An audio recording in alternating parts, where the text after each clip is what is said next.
systems. Critical. Note to self. Issue more bullets to replacement client.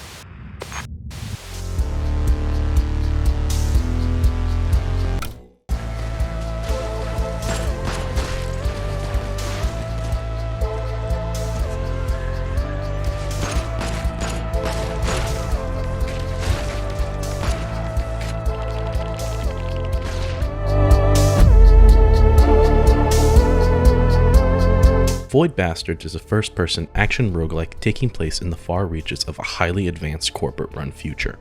You play as the most recent, rehydrated prisoner aboard the currently adrift WCG transport vessel, Void Ark. Your task, restarting the ship's FTL drive so that you and all your fellow Freestride inmates can return from the deep reaches of space. To that end, you'll need to repair the systems within the Void Ark, and doing so involves gathering the missing parts, which is, well, a bit complicated. Support systems.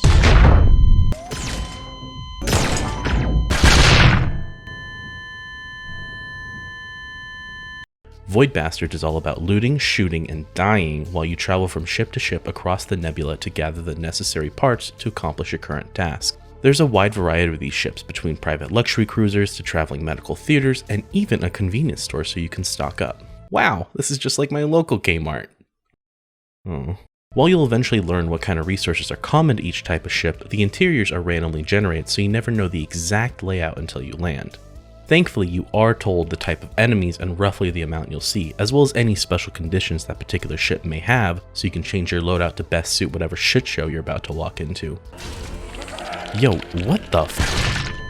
While you'll start with only a humble pistol and proximity mines, there are other weapons, and each one has a very distinct feel from the others. I especially appreciate the unique concepts behind a lot of these weapons too, since they really lend themselves to that scavenger mindset the game focuses around.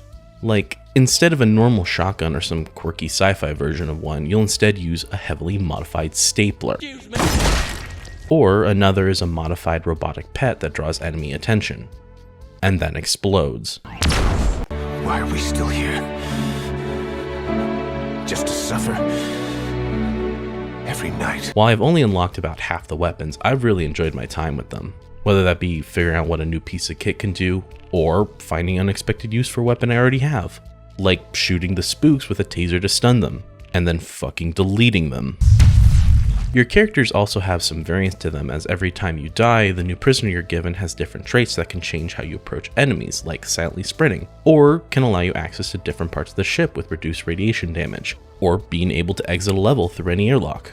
Of course, there are negative traits too that can limit your options, like your prisoner's black lung causing every enemy on the map to rush your position every time you cough, making stealth less than optimal.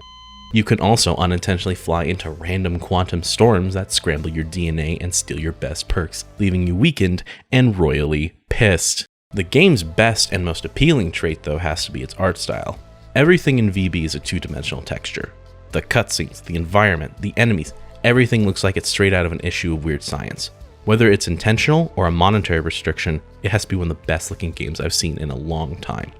It's actually pretty amazing how much character each enemy and ship has with such a simple and clean art style. And I really hope the devs behind Void Bastards take this concept and expand on it in a future release, with a really gripping story to go with it. That could be a big ask though. I mean, it's not like Blue Manchu is headed by an industry veteran who had co-founded and directed one of the most influential games in the history of the medium. I mean, that'd be crazy, right? Thank you guys so much for watching The Resource 13. If you enjoyed this video, feel free to leave a like and subscribe if you want to see some more, or maybe just check out some of our other stuff. Either way, have a good one,